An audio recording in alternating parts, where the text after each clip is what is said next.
नमस्कार, हर हर महादेव दोस्तों। जैसे कि आप लोग देख रहे हैं, आज हम आए हैं संत शिरोमणि दास जी के जन्मस्थली पर, जो कि सीर गोवर्धन वाराणसी यूपी में स्थित है।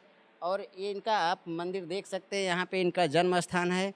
और जन्म स्थान के साथ साथ इनकी वो चीज़ सारी धरोहर भी यहाँ पे मौजूद है, जिस पे जैसे कठौती में गंगा हुआ, ये वाला आपने सुना होगा श्लोक। वो कठौती भी रखी है, वो सामान भी रखा है। और यहाँ म्यूजिक सिस्टम यानी कि पूजा करने की पूरी व्यवस्थाएं हैं।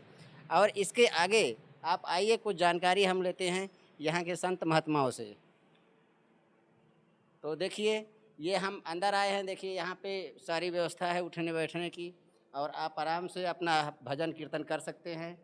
और म्यूजिक सिस्टम भी लगा हुआ है, जिसके कारण आप आसानी से अपने गीत भजन को गा सकते हैं। और हमारे संत जी एक हैं, जिनका सबसे पहले तो हम नाम जानना चाहते हैं, और आइए इनसे करते हैं कुछ बातचीत। तो सर जी, आपका क्या नाम पड़ेगा?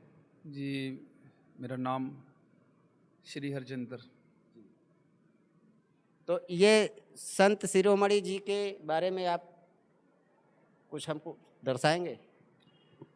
जी, ये जहाँ पर आप इस वक्त आए हुए हैं, ये महान संत शिरोमणि सतगुरु रविदास जी की पावन जन्मस्थली है, जन्मभूमि है, जहाँ पर आप आए हैं।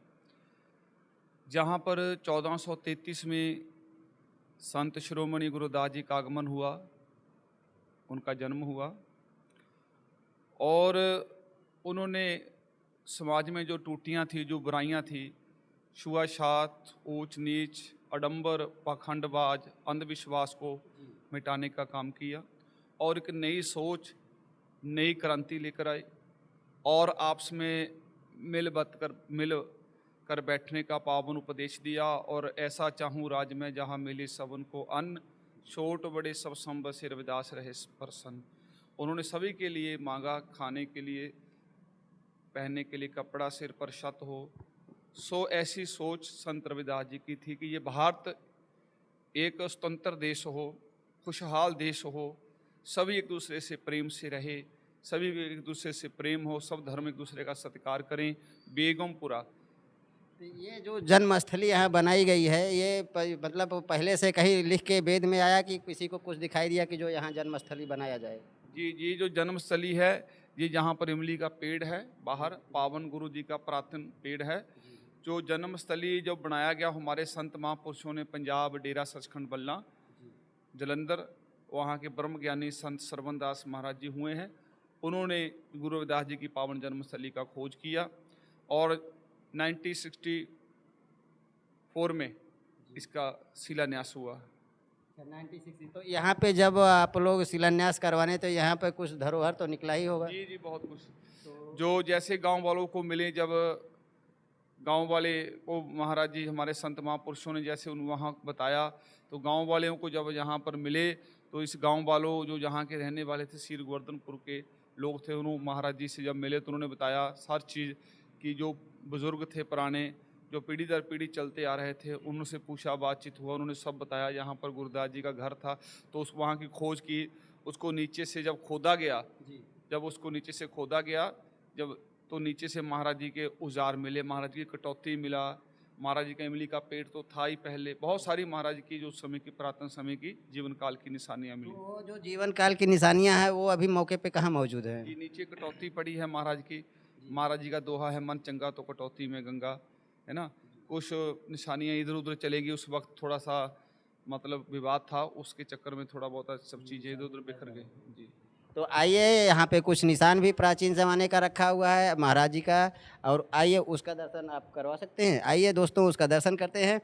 क्योंकि देखिए, ये जो खोदाई हुआ, खोदाई में वो प्राचीन स्थिति में उस समय में गड्ढे में, मतलब अंदर खोदाई होने के बाद यह ऊपर उठा के मंदिर को बनाया गया, ताकि दर्शन पूजा करने में आराम रहे।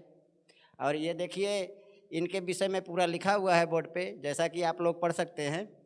और आगे बढ़ते हुए सीढ़ी के रास्ते से हम नीचे उतरते हैं। और जब नीचे आ रहे हैं, तो हम देख रहे हैं कि बहुत ही अच्छा और सुंदर संत रविदास जी के हमारे पावन पावन धरती पे हम आए हुए हैं। और इस पावन धरती में देख सकते हैं आप कि हमें यहाँ पे जो भी दिखाई दे रहा है, तो बाबा जी ये शीशे के अंदर जो बंद है ये कटौती है। अच्छा, कठौती है हाँ, ये? इसको कटौती कहा जाता है, कुंडी भी कहा जाता है। ये कठौती महाराज तो जी की, काठ का होता है ना सर? नहीं सर, ये पत्थर का है, स्टोन का है कुंडी, जिसमें पानी भरा, उस समय पानी भरा जाता था और महाराज जी अपना काम किया करते थे। अच्छा अच्छा। इसमें अपनी वो जो कि मेहनत जो भी उस समय काज कठौती करते में जी गंगा जी वाला हाँ, इसी ये हाँ, इसी यहाँ आज भी गंगा आती है। अच्छा, यहाँ गंगा आती जी है? जी जी, साल में 2 बार यहाँ गंगा आती है, पानी आता है नीचे आगे से, की कहीं से जगह ऐसे ही आ जाता है बस ना। ऊपर वाले को जी जी जी, नीचे से पूरा मेला लग जाता है जब गंगा आती है, क्योंकि उनकी जन्मभूमि है ना, वो आज भी यहीं पर है। बड़े बड़े राजे महाराजे उनके सेवक हुए, मीरा जैसी रानियाँ, राजा झाली, राजा लोधी सिकंदर बादशाह, राजा हरदेव सिंह नागरमल, राजा पीपा, गोरखनाथ, कितने अन्य अनगिनत शिष्य महाराज जी के जो राजे उनके शिष्य बने हैं। ये वो एक ताकत थी, एक शक्ति थी बहुत बड़ी दुनिया की, जी। आज भी यहीं पर है। आज भी अनेकों कौतक होते हैं, आज भी लोगों की, लाखों लोगों की मुरादें पूरी होती हैं। हमारे 25-30 करोड़ रविदासिया समाज है, हमारा रविदासिया समाज 25-30 करोड़ है, सभी की आस्था का केंद्र है। दिन रात पूरे वर्ल्ड से, पूरे विश्व से दिन रात संगत आ रही है। नेपाल, बांग्लादेश, पूरे वर्ल्ड, पूरे America, Canada, France, Italy, Japan, America, हर कंट्री से दिन रात संगत श्रद्धा लेके आती है, अपने मन की मुरादें पूरी पाती हैं, अपने जो भी मन में लेके आते हैं उनकी पूरा तुरंत होते हैं। अच्छा, यहाँ पे जो हम देख रहे हैं कि जैसे कि हम तो अभी मौके पे बनारस में खड़े हैं, लेकिन यहाँ के हर चित्र में ये जो पंजाबी लिखा हुआ है क्या? जी, ये महाराज जी ने लिखा है, प्राणी वंदना कीजिए जीव ब्रह्म समान,